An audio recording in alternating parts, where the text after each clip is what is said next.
This is a reading from the Acts of the Apostles, chapter 17.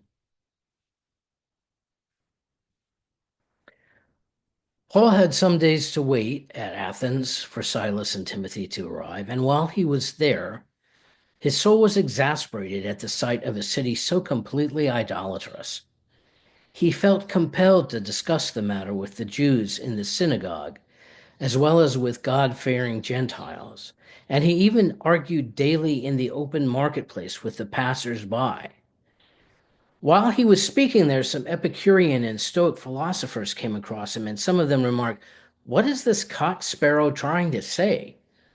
Others said, "He seems to be trying to proclaim some more gods to us, and foreign ones at that." For Paul was actually proclaiming Jesus and the resurrection. So they got hold of him and conducted him to their council, the Areopagus. There they asked him, "May we know what this new teaching of yours really is? You talk of matters which sound strange to our ears, and we should like to know what they mean." For all the Athenians, and even foreign visitors to Athens, had an obsession for any new ideas and would spend their whole time talking about or listening to anything new. So Paul got to his feet in the middle of their council and began, "Gentlemen of Athens, my own eyes tell me that you are in all respects an extremely religious people. For as I walked through your city looking at your shrines, I even found one altar on which were inscribed the words, 'To an unknown God.' It is this God whom you are worshiping in ignorance that I am here to proclaim to you. God who made the world and all that is in it, being Lord of both heaven and earth, does not live in man-made temples, nor is he ministered to by human hands as though he had need of anything, seeing that he is the one who gives to all men life and breath and everything else. From one ancestor he has created every race of men to live over the face of the whole earth. He has determined the times of their existence and the limits of their habitation, so that they might search for God in the hope that they might feel for him and find him.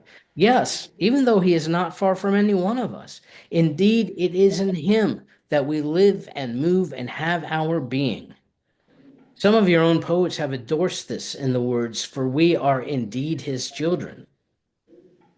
If then we are the children of God, we ought not to think of him in terms of gold or silver or stone, designed by human art and imagination."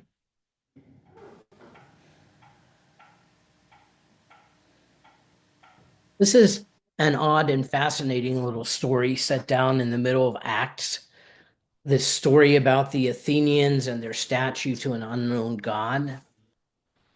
When I begin to try to understand what it means, I realize that even the phrase an unknown God is ambiguous because it could mean two things. It could mean we do not know who our God is, or it could mean the God that we do know is a mystery. Paul understands it the first way because his argument with the Athenians is to show them that he knows the God that they don't know.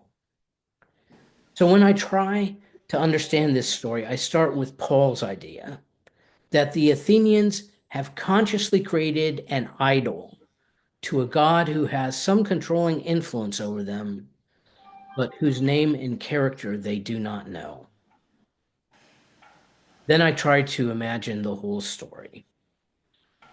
As it begins, Paul has been hanging around Athens for several days. He's been detoured in his travels, and he's waiting for his friends to catch up with him.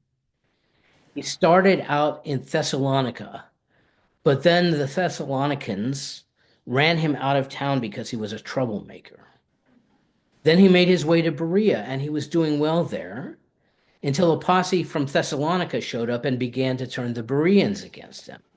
So he flees again, and he winds up cooling his heels in Athens, waiting for Silas and Timothy to join him. He wanders around the city restlessly, impatiently, half distracted. And through that haze of irritation, he begins to notice that the Athenians, in their way, are a remarkably religious people. There are statues of the gods everywhere and temples where sacrifices are offered. As I imagine the story, I see a temple for the goddess of love, and a temple for the god of war, and a temple for the goddess of wisdom, and a temple for the god of wine, and many other gods and temples besides. Then I go further and imagine how the gods were worshipped.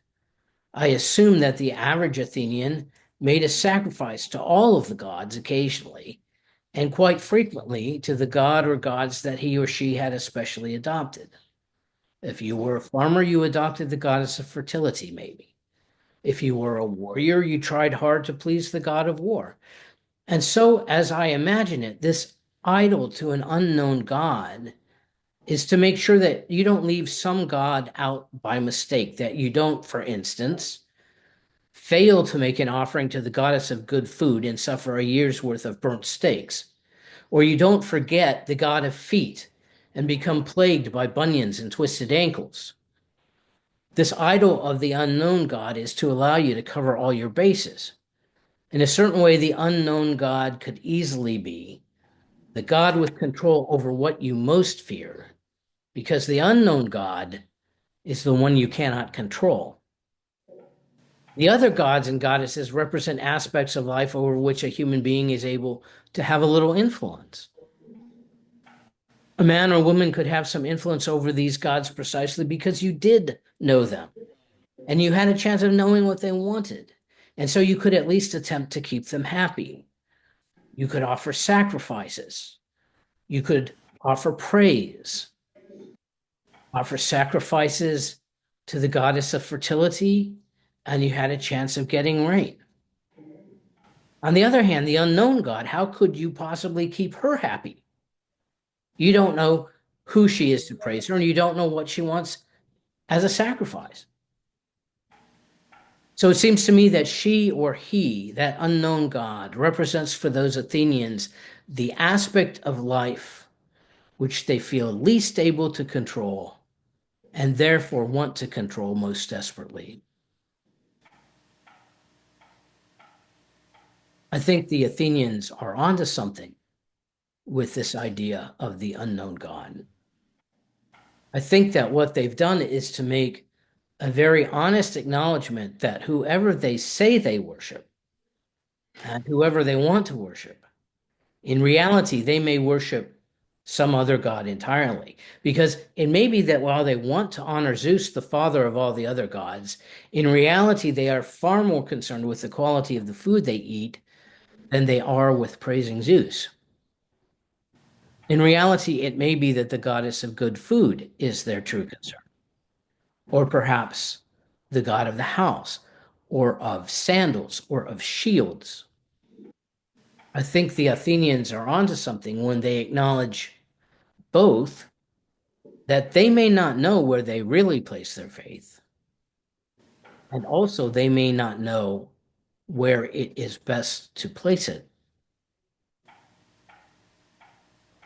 I wonder whether we also have this unknown god or goddess rattling around in the back of our heads somewhere. The idol we offer sacrifices to in order to guarantee our safety. Like the Athenians, there is the one God who is the front man, the God we claim. But somewhere in our darkness, maybe there is some other God, the God we make sacrifices to in order to keep our fear at bay, the God of investment or of the dollar, the God of war, the God of science, the God of family, the God of strength and power. It is all well and good to claim the Christ as God, but where do we feel our safety?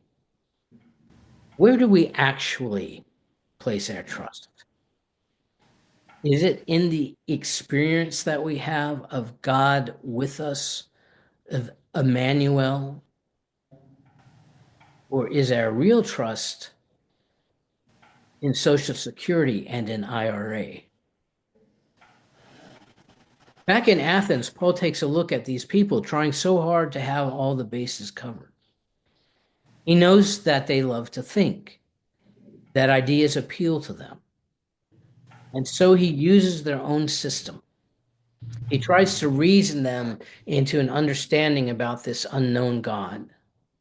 There is one God who is the God of everything, he says, the God of the house and the goddess of cooking, the goddess of the cosmos and the God of death, the goddess of shoes and of rain and the fields, the God of money, the goddess of knowledge. There is just the one God. And you can feel that God in your very bones if you try, and you can feel that God under your feet. This is the one in whom we live and move and have our being. Put your trust in this God, and you won't have to knock yourself out making sure all the bases are covered. This God is so powerful and so present with us that you won't have to worry about influencing any of the other gods. Put your trust and your energy into this God.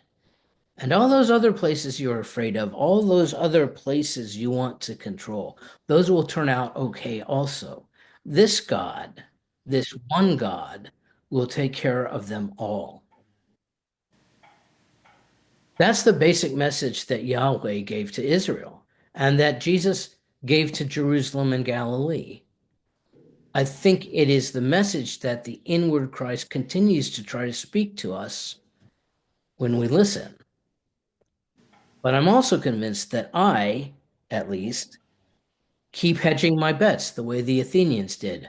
I keep finding some other God to depend on. So when I read this odd little story, I can't help but ask myself,